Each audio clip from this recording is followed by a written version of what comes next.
The funeral director handed me a box, small, white, sealed with tape. Your father left this for you. Instructions say to open it alone, after the service.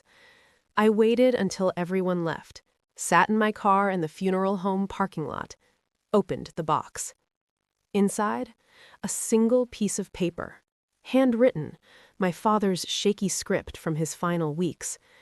Elena, I'm sorry we couldn't give you more. Your sister needed so much. Her medical bills, her treatments, her care. We gave her everything because she had nothing. No health, no future, no hope. We thought you'd understand. We were wrong to assume you didn't need us to. I'm sorry we had nothing left to give you, not even at the end. I stared at that note. My sister Mia died 8 years ago. Leukemia, age 19. Devastating. Tragic.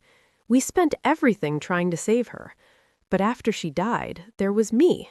Still alive, still their daughter, still needing parents. They had nothing left. Not money, I understood that. Medical bankruptcy is real. But they had nothing left emotionally either. No energy, no attention, no love. They'd poured everything into Mia. When she died, they had nothing for me. I'm Elena Morrison, 32 years old. My sister got everything. Their time, their money, their hearts. I got survival, and a note apologizing for it after they were both gone. This is about the child who lives, the one nobody talks about, the invisible daughter. Hit like if you've been the healthy child in a family crisis. Drop your location. What you're about to hear isn't about resentment. It's about being forgotten while you were still there. Let me take you back to before, when we were just a normal family. 15 years ago. I was 17, Mia was 14. We were typical sisters, fought over the bathroom, borrowed each other's clothes, competed for parental attention in normal ways. Our parents loved us equally, visibly, obviously. Mom's pattern. Alternated who got to pick for Friday movie night. Made each of our favorite dinners weekly. Attended every school event for both of us. Split college savings accounts equally. $30,000 each. Dad's pattern. Father-daughter dates, one-on-one, monthly. Helped with homework, took turns based on who asked first. Birthday celebrations equally elaborate. Told us both, "You're my favorite," and winked. We were loved, equally, completely. I have photos proving it. Birthday parties, vacations, Christmas mornings, 2 daughters, 2 happy parents. Balance. Then, Mia got sick. Started with fatigue, then bruising, then nosebleeds that wouldn't stop. The diagnosis came fast. Acute lymphoblastic leukemia. Aggressive. Stage 3. Everything changed overnight. New family pattern. Year 1 of Mia's illness. Mom quit her job, full-time caregiver for Mia. Hospital visits, chemo appointments, managing medications. Every waking moment. Dad worked 2 jobs. Day shift at the plant, night shift driving Uber. Every dollar to medical bills. Mia, fighting for her life, in and out of hospitals, chemo, radiation, clinical trials. Me? Invisible. I don't say that for sympathy. I understood, truly. Mia was dying. She needed them. I was healthy. I could manage. But understanding didn't make it hurt less. People think neglect is obvious, abuse, cruelty. But sometimes neglect is just absence. My senior year of high school. October. Homecoming. I asked if they'd come watch me perform. I was in the halftime show. Dance team. "Honey, Mia has chemo that day. Can you get a ride with someone?" They never asked how it went, never saw the photos. December. College application deadlines. I needed help with essays, financial aid forms. "Elena, can it rate? Mia's counts are low. We're at the hospital." I figured it out alone. Applied to 3 schools, all I could manage. Got into one. State school. Fine. Good enough. May.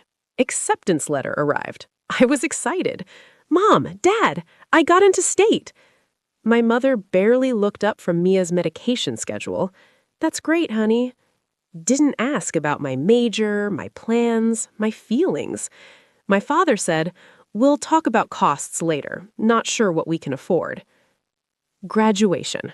They came, sat in the back, left immediately after for Mia's appointment. No dinner, no celebration, no photos together. Mia sent me a card from the hospital. Proud of you, sis. Sorry I can't be there. She was the only one who acknowledged it mattered. College years. All 4 of them. I paid my own way.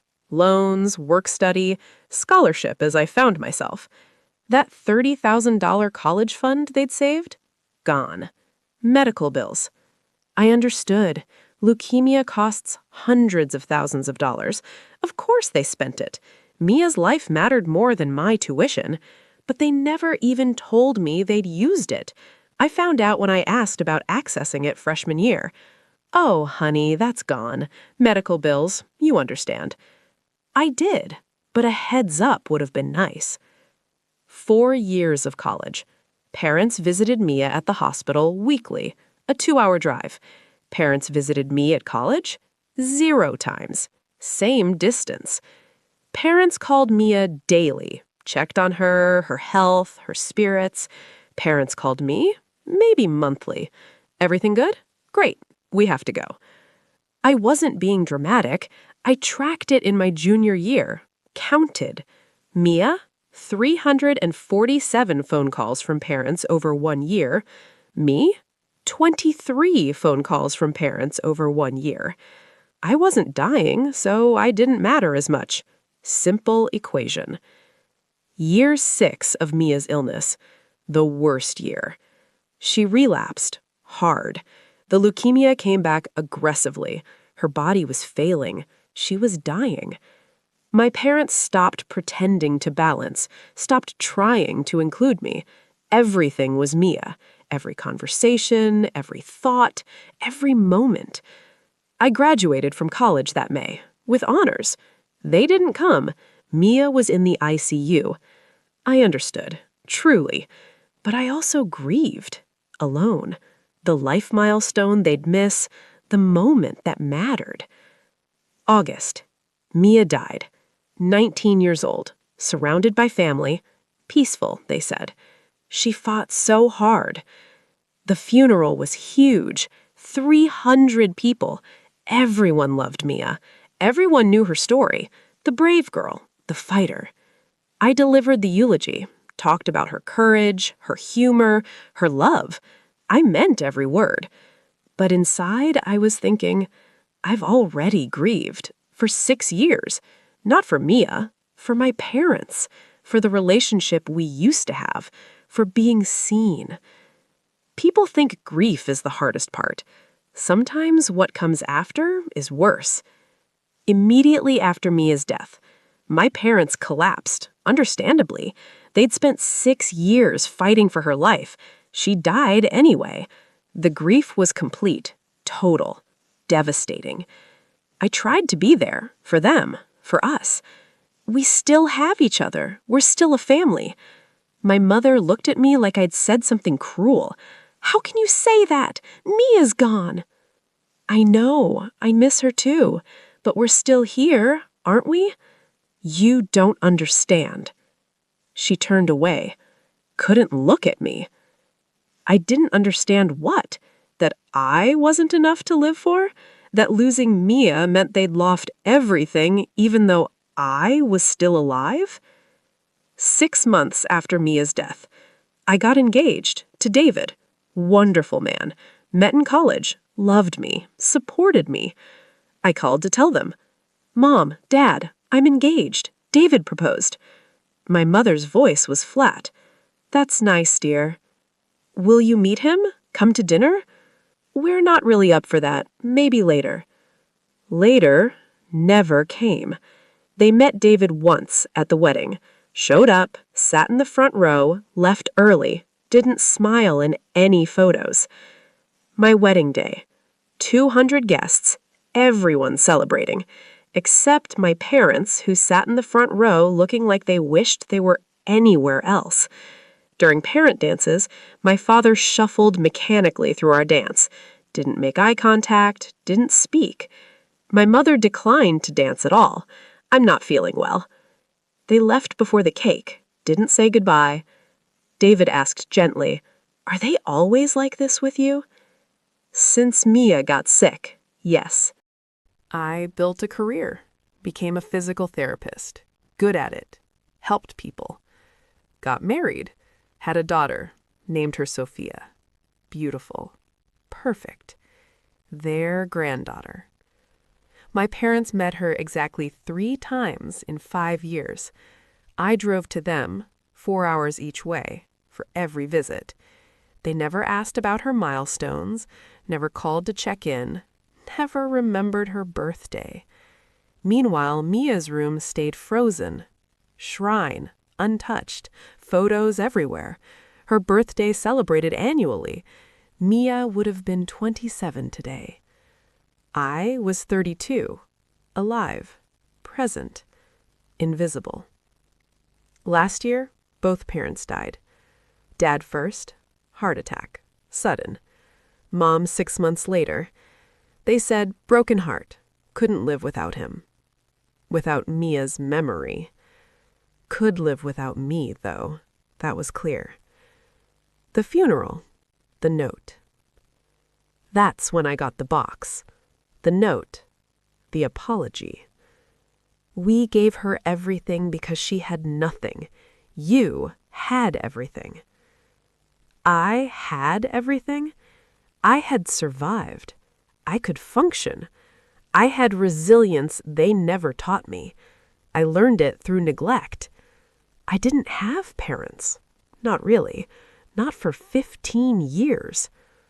1 week after the funeral, lawyer's office, will reading. I assumed there was nothing, medical bankruptcy. The house was sold years ago to pay bills. I expected debt, maybe. The lawyer opened the file. Your parents' estate is valued at approximately $340,000.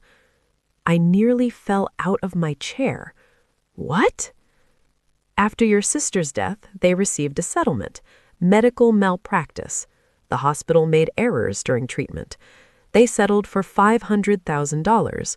Your parents invested it. It's grown.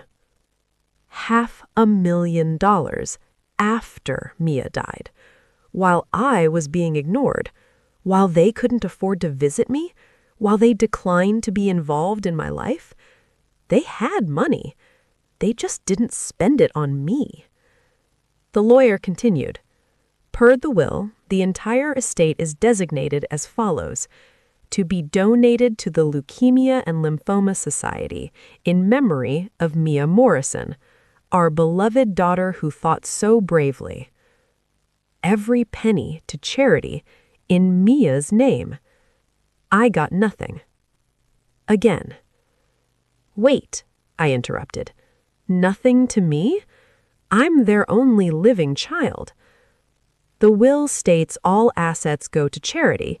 There's one exception, personal effects. You're entitled to select personal items of sentimental value. I drove to their house, sold now, closing in 30 days, walked through rooms that hadn't changed since I'd lived there. Mia's room, preserved perfectly, untouched.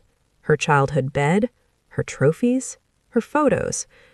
My room, converted to storage, boxes, old furniture. No trace I'd ever lived there. I went to the garage, found boxes labeled Elena, childhood. Opened them.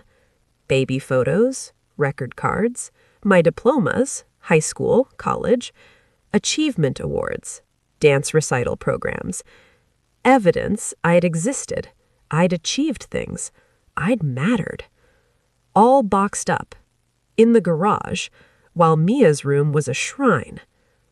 I took those boxes. My diplomas.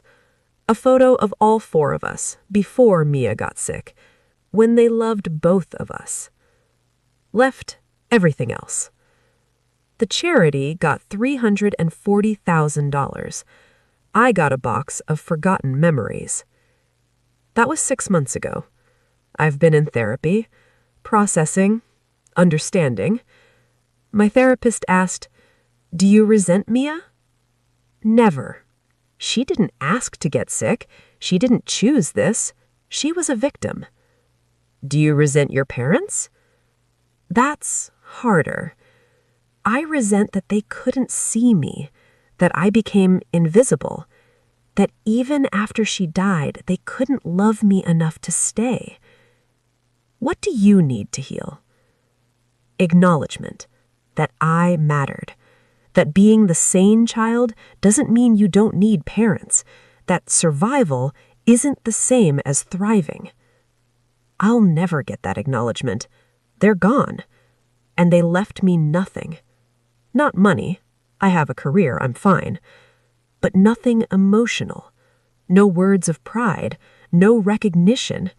Just a note of apology that basically said, "Sorry, we had nothing left for you." Here's what I want people to know. If you have a sick child and a healthy child, the healthy one still needs you, still needs love, still needs attention. They'll say they're fine. They'll mean it. They understand the sick sibling needs more. But understanding doesn't erase the need to be seen. I'm Elena Morrison. My sister Mia got sick when I was 17. For 6 years, my parents gave her everything. Their time, their money, their hearts. She died. I'm still here. For the next 8 years, they gave me nothing. No attention, no involvement, no love. They died last year, left $340,000 to charity in Mia's name, left me with boxes from the garage. I don't resent the money. I resent the message. Even dead, Mia mattered more than me alive. Hit subscribe if you've been the invisible child. Smash like if you've survived being forgotten. Remember this: sick children need everything, but healthy children need something. Just because they can survive neglect doesn't mean they should have to. My parents gave Mia everything because she was dying. I get it. I do. But I needed them too, and they never saw that, even at the end. I'm 32, alive, successful, a mother myself. I survived. But I survived despite them, not because of them.